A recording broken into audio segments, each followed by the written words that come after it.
বৈষ্ণবগণ, হে ব্রাহ্মণগণ, আপনাদের চরণে শত সহস্র কোটি দণ্ডবত নিবেদন করে আজ চৈতন্য চরিতামৃতের নবম অধ্যায়ের পাঠ আপনাদের সামনে যে ধারাবাহিক চৈতন্য চরিতামৃত পাঠ শোনানো হচ্ছে, আজও সেটাই হবে ধারাবাহিক। আজ নবম পরিচ্ছেদের প্রথম শ্লোক থেকেই আপনাদের সামনে তুলে ধরা হবে। আপনারা কৃপা করুন এই অধমকে আপনাদের চরণ ধুলি দিয়ে কৃতার্থ করে সঙ্গে রাখবেন। আপনারা সাবস্ক্রাইব করবেন এবং পাশের বেল আইকনটি অন করে সঙ্গে থাকবেন। সেই সঙ্গে এই ভিডিওটি 5 জনের কাছে শেয়ার করবেন, যাতে আরও 5 জন এই ভিডিওতে শুনতে পারে, এবং লাইক করে দেবেন, কমেন্ট করবেন। হরে কৃষ্ণ, হরি বল। আজ দেহশুদ্ধি মধ্য দিয়ে আপনাদের চরণে এই চৈতন্য চরিতামৃত পাঠ করা হয়। ওং দেহশুদ্ধি, ওং দেহশুদ্ধি, ওং দেহশুদ্ধি।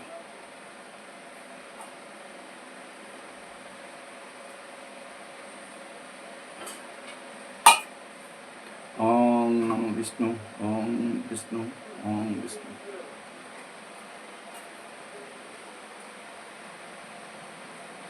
এই যে এটা গঙ্গা জল, এই জল আপনাদের পাঠ করার পূর্বে দরকার।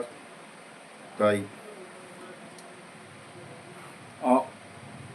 অজ্ঞানতিমিরন্ধস্য জ্ঞানাঞ্জনশলাকয়া চক্ষুরুন্মিলিतं যেন তস্मै শ্রীগুরবে নমঃ।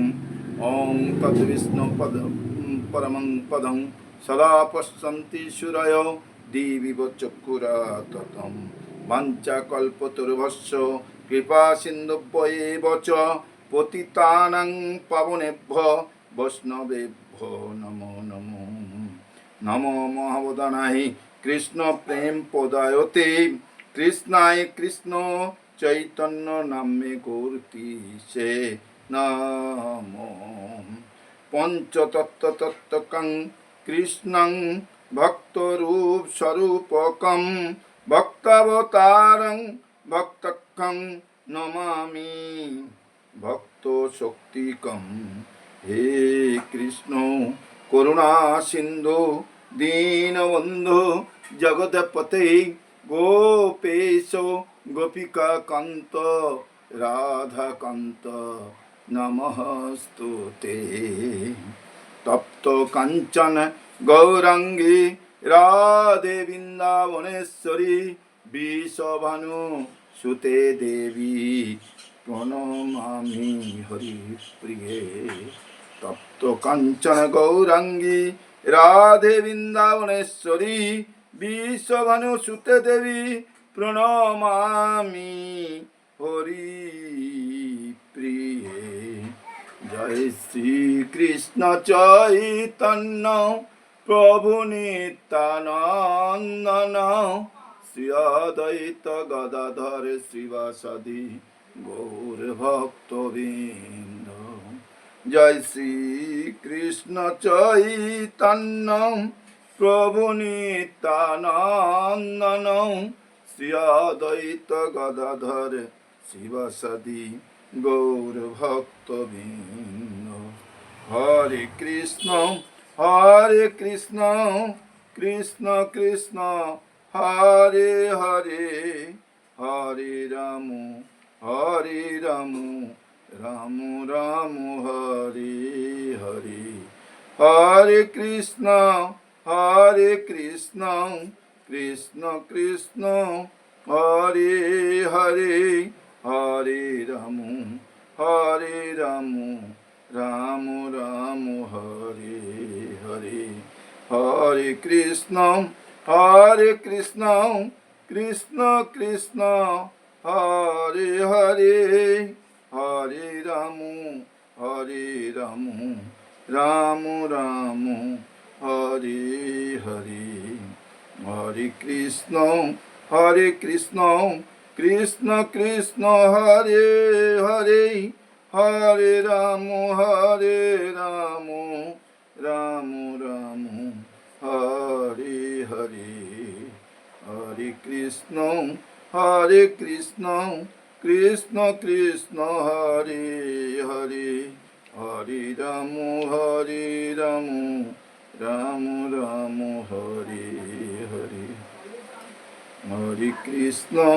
হরে কৃষ্ণ কৃষ্ণ কৃষ্ণ হরে হরে, হরে রাম হরে রাম, রাম রাম হরে হরে। হরে কৃষ্ণ কৃষ্ণ কৃষ্ণ হরে হরে, হরে রাম রাম, রাম হরে হরে। হরে কৃষ্ণ কৃষ্ণ কৃষ্ণ হরে হরে, হরে রাম রাম, রাম রাম হরে হরে। আজ চৈতন্য চরিতামৃতের দশম অধ্যায়ে শ্রী চৈতন্য মহাপ্রভু ভক্তদের নিবেদিত প্রসাদ কিভাবে দিয়েছিলেন তার সংক্ষিপ্ত সার আপনাদের সামনে তুলে ধরা হচ্ছে। শ্রী ভক্তি বিনোদ ঠাকুর তার অমৃত প্রবাহ ভাষ্যে দশম পরিচ্ছেদের সংক্ষিপ্ত সার বর্ণনা করেছেন। রথযাত্রা উৎসবের প্রাক্কালে সমস্ত গৌড়ীয় ভক্তগণ যথারীতি পূর্বের ন্যায় জগন্নাথ পুরীতে যাত্রা করলেন। রাঘব পণ্ডিত শ্রী চৈতন্য মহাপ্রভুর জন্য বহুবিধ খাদ্য সামগ্রী সঙ্গে নিয়েই চললেন। এই খাদ্য সামগ্রী তার ভগিনী দময়ন্তী রন্ধন করেছিলেন এবং মজুদ এই খাদ্য সামগ্রী রাঘবের ঝালি নামে প্রসিদ্ধ পানিহাটি নিবাসী মকরধ্বজকর রাঘবের ঝালির মুন্সির হয়ে চললেন। ভাগবত ভক্তগণ যেদিন শ্রী জগন্নাথ পুরীতে পৌঁছালেন, সেই দিন নরেন্দ্র সরোবরের জলে কেলি করে গোবিন্দদের আনন্দ উপভোগ করেছিলেন। শ্রী চৈতন্য মহাপ্রভু ভক্তদের নিয়ে জলক্রীড়া করলেন। পূর্ববৎ শ্রী চৈতন্য মহাপ্রভু গণ্ডিচা মার্জন উৎসবে করলেন এবং প্রসিদ্ধ শ্লোক জগমোহন পরিমুন্ডা যাও কীর্তন হয়েছিল। কীর্তনের শেষে তিনি সমস্ত ভক্তদের মধ্যে প্রসাদে বিতরণ করলেন এবং নিজেও কিছুটা গ্রহণ করলেন। তারপর বিশ্রামের জন্য তিনি গম্ভীরার দ্বারে শয়ন করলেন। গোবিন্দ কোন প্রকারে নিকটে এসে পাত সম্বাহন করলেন। বার হতে না পারায় গোবিন্দের সে দিবস প্রসাদ সেবা হয়নি। গোবিন্দের এই চরিত্রের থেকে শিক্ষণীয় যে আমরা অনেক সময় ভগবানের সেবার জন্য অপরাধ করে থাকি, কিন্তু তা যা আমরাও অনেক তা নিজেদের ইন্দ্রিয় তৃপ্তির জন্য নয়। গৌড়ীয় ভক্তগণ শ্রী চৈতন্য মহাপ্রভুর সেবার জন্য যা যা দিয়েছিলেন, মহাপ্রভুর ভক্তদের গণ সেবক গোবিন্দ সকল খাদ্য তাকে খাওয়ালেন। বৈষ্ণবগণ ঘরে ঘরে শ্রী চৈতন্য মহাপ্রভুকে নিমন্ত্রণ করে খাওয়ালেন। মহাপ্রভু শিবানন্দ সেমনির পুত্র চৈতন্য দাসের নিমন্ত্রণ গ্রহণ করে সেখানে দধি ভাত ভোজন করলেন। বন্দে শ্রী চৈতন্যং ভক্তানুগ্রহ কাতরম যেন কেনাপি সন্তুষ্টং ভক্ত দত্তেন শ্রদ্ধায়াম। ভক্তের শ্রদ্ধা দত্ত যে কোনো বস্তুতে সন্তুষ্ট ভক্তের অনুগ্রহ কারক শ্রী চৈতন্য মহাপ্রভুকে বন্দনা করি। জয় জয় গৌরচন্দ্র জয় নিত্যানন্দ, জয় দ্বৈত চন্দ্র জয় গৌর ভক্তবৃন্দ। জয় জয় গৌরচন্দ্র জয় নিত্যানন্দ, জয় দ্বৈত চন্দ্র জয় গৌর ভক্তবৃন্দ। শ্রী চৈতন্য মহাপ্রভুর জয়, শ্রীমুন নিত্যানন্দ প্রভুর জয়, শ্রী অদ্বৈত চন্দ্রের জয়, শ্রী চৈতন্য মহাপ্রভুর সমস্ত ভক্ত বৃন্দের জয়। বর্ষান্তরে সব ভক্ত প্রভুরে দেখিতে, পরমানন্দে সবে নীলাচল যাইতে। পরের বছর সমস্ত ভক্তরা শ্রী চৈতন্য মহাপ্রভুকে দর্শন করার জন্য পরমানন্দে নীলাচলে গিয়েছিলেন। অদ্বৈত আচার্য গোসাই সর্বগ্রগণ্য, আচার্য রত্ন আচার্য নিধি আশ্রীবাস আদি ধন্য। অদ্বৈত আচার্য গোসাই ছিলেন তাদের অগ্রগণ্য। তিনি বঙ্গদেশের সেই ভক্তদের নেতৃত্ব দিয়ে করেছিলেন। তার সঙ্গে ছিলেন আচার্য রত্ন, আচার্য নিধি, শ্রীবাস ঠাকুর প্রমুখ মহান ভক্তবৃন্দ। যদ্যপি প্রভুর আজ্ঞা গৌড়ে রহিতে, তথাপি নিত্যানন্দ প্রেমে চলিলা দেখিতে। শ্রী চৈতন্য মহাপ্রভু যদিও নিত্যানন্দ প্রভুকে বঙ্গদেশে থাকার আদেশ দিয়েছিলেন, কিন্তু তা সত্ত্বেও নিত্যানন্দ প্রভু মহাপ্রেমে শ্রী চৈতন্য মহাপ্রভুকে দর্শন করতে গিয়েছিলেন। অনুরাগের লক্ষণ এই বিধি নাহি মানে, তার আজ্ঞা ভাঙে তার সঙ্গের কারণে। অনুরাগের লক্ষণ এই বিধি নাই মানে, তার আজ্ঞা ভাঙে তার সঙ্গের কারণে। প্রকৃতপক্ষে অনুরাগের এইটি লক্ষণ, তা কোন রকম বিধি মানে না। ভগবানের সঙ্গ করার জন্য ভক্ত তার আদেশ ভঙ্গ করেন।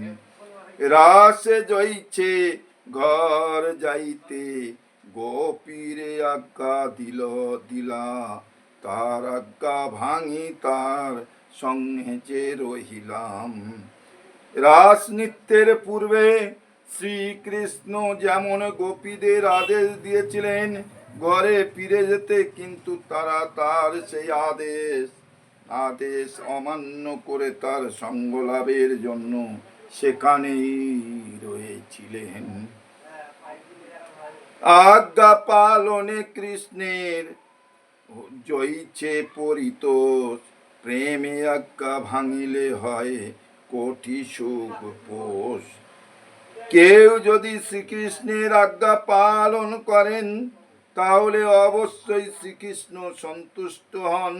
কিন্তু শুদ্ধ প্রেমের প্রভাবে কেউ যদি আজ্ঞা ভঙ্গ করেন, তাহলে শ্রীকৃষ্ণ কোটি গুণ অধিক সুখ আস্বাদন করেন। বাসুদেব দত্ত, মুরারি গুপ্ত, গঙ্গাদাস, শ্রীমান সেন, শ্রীমান পণ্ডিত, অকিঞ্চন কৃষ্ণ দাস। মুরারি গরুর পণ্ডিত, বুদ্ধিমন্ত খান, সঞ্জয় পুরুষোত্তম, পণ্ডিত ভগবান। শুক্লাম্বর, নৃসিংহানন্দ আর যতজন, সবাই চলিলা নাম না যায় লিখন। বাসুদেব দত্ত, মুরারি গুপ্ত, গঙ্গাদাস, শ্রীমান সেন, শ্রীমান পণ্ডিত, অকিঞ্চন কৃষ্ণদাস, মুরারি গরুর পণ্ডিত, বুদ্ধিমন্ত খান, সঞ্জয় পুরুষোত্তম ভগবান পণ্ডিত, শুক্লাম্বর ব্রহ্মচারী, নৃসিংহানন্দ ব্রহ্মচারী প্রমুখ বহু ভক্ত জগন্নাথ পুরীতে চললেন। তাদের সকলের নাম উল্লেখ করা সম্ভব নয়। কুলীন গ্রামী খণ্ডবাসী মিলিলায় আসিয়া শিবানন্দ সেন লীলা সবারে লয়াম। কুলীন গ্রামবাসী এবং খণ্ডবাসীরা এসে তাদের সঙ্গে মিলিত হলেন এবং শিবানন্দ সেন তাদের সকলকে নিয়ে চললেন। রাঘব পণ্ডিত চলে, রাঘব পণ্ডিত চলে, ঝালি সাজাইয়া দময়ন্তী যত দ্রব্য দিয়াছে করিয়াম। তার ভগ্নী দময়ন্তী দেবীর তৈরি নানা রকম খাদ্য সম্ভার ঝালিতে সাজিয়ে রাঘব পণ্ডিত চলেছিলেন। নানায় পূর্ব ভক্ষদ্রব্য প্রভুর যজ্ঞ ভোগ বৎসরেক প্রভু যাহা করেন উপযোগ। শ্রী চৈতন্য মহাপ্রভুর যজ্ঞ নানা রকম অপূর্ব খাদ্যদ্রব্য দময়ন্তী দেবী তৈরি করেছিলেন, যা শ্রী চৈতন্য মহাপ্রভু 1 বছর ধরে আহার করতেন। আম্র কাসন্দি, আদা কাসন্দি ঝাল কাসন্দি নাম, লেম্বু আদা আম্রকলি বিভিন্ন বিধান। আমি আমখণ্ড তৈলাম্র আম সত্তা যত্ন করি গণ্ডা করি পুরাণ শুকুতাম। রাঘব পণ্ডিতের ঝালিতে ছিল আম্র কাসন্দি, আদা কাসন্দি, ঝাল কাসন্দি, নেম্বু আদা আম্রকলি, আমসি আমখণ্ড তৈলাম্র এবং আমসত্ত্ব। বহু যত্নে দময়ন্তী দেবী শুকুতার তিত সবজি শুকিয়ে গুঁড়ো করে দিয়েছিলেন। শুকুতা বলি অবজ্ঞা না করিও চিত্তে, শুকুতায় যে সুখ প্রভুর তাহা নয় পঞ্চমৃতে। শুকুতা বলে তাকে মনে মনে অবজ্ঞা করবেন না, কেননা শুকুতাকে শ্রী চৈতন্য মহাপ্রভু যে সুখ পান। পঞ্চামৃতেও দুগ্ধ ঘি দই মধু এবং চিনি দিয়ে তৈরি এক অতি উপদেয় খাদ্য, তিনি তত সুখ পান না। ভাবগ্রাহী মহাপ্রভু স্নেহ পা মাত্র নয় লয়, শুকুতা পাতা কাসুন্দিতে মহাসুখ পায়, মহাসুখ পায়। ভাবগ্রাহী মহাপ্রভু কেবল স্নেহ মাত্রই গ্রহণ করেন। শুকুতা পাতা কাসুন্দি ইত্যাদি সাধারণ খাবার খেয়ে তিনি মহাসুখ পান। মনুষ্য বুদ্ধি দময়ন্তী করে প্রভুর পায়, গুরু ভজনে উদয়ে উদরে কবু আম হইয়া যায়। শ্রী চৈতন্য মহাপ্রভুর প্রতি তার স্বাভাবিক প্রেমের বশে দময়ন্তী দেবী তাকে একজন সাধারণ মানুষ বলে মনে করতেন। তাই তিনি আশঙ্কা করতেন যে অধিক আহার করার ফলে তার উদরে আম হয়ে যায়। শুদ্ধ প্রেমের বশে গোলক বৃন্দাবনের কৃষ্ণ ভক্তরা কৃষ্ণকে তাদের ওই মতো একজন সাধারণ মানুষ বলে মনে করে, তাকে ভালোবাসেন। কৃষ্ণকে তাদের ওই মতো একজন সাধারণ মানুষ বলে মনে করলেও কৃষ্ণের প্রতি তাদের প্রেম ছিল অন্তহীন। তেমনি গভীর প্রেমের বশে রাঘব পণ্ডিত এবং তার ভগ্নী দময়ন্তী দেবী শ্রী চৈতন্য মহাপ্রভুকে একজন সাধারণ মানুষ বলে মনে করতেন। কিন্তু তার প্রতি তাদের প্রেম ছিল অন্তহীন।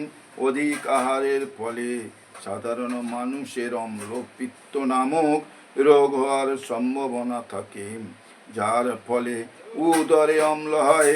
দময়ন্তী দেবী মনে করেছিলেন যে শ্রী চৈতন্য মহাপ্রভুরও সেরকম হতে পারে। হরে কৃষ্ণ।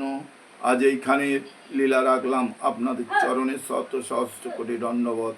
আপনারা শ্রবণ করুন এবং সাবস্ক্রাইব করুন। হরে কৃষ্ণ।